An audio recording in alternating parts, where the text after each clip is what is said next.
SI ও এসআইদের জন্য সুদমুক্ত ঋণের মাধ্যমে মোটরসাইকেল ক্রয়ের সুযোগ সৃষ্টি করাটা, এটা আমি জোর সুপারিশ করছি মাননীয় প্রধানমন্ত্রী।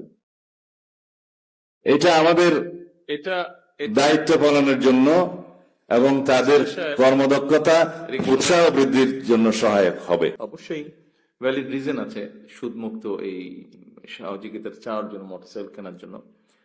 তবে এখানে বোধহয় একটা নৈতিক বিষয় যদি আমরা বিবেচনা করি, বিষয়টি হচ্ছে আমরা ব্যবস্থা করবার চেষ্টা অবশ্যই করব যাতে এই সমস্যাটা অ্যাড্রেস করা সম্ভব হয়। বাট আমরা কৃষককে যখন, যে কৃষক মাঠে কষ্ট করছে সেই কৃষককে আমরা সুদ সহ লোন দিচ্ছি।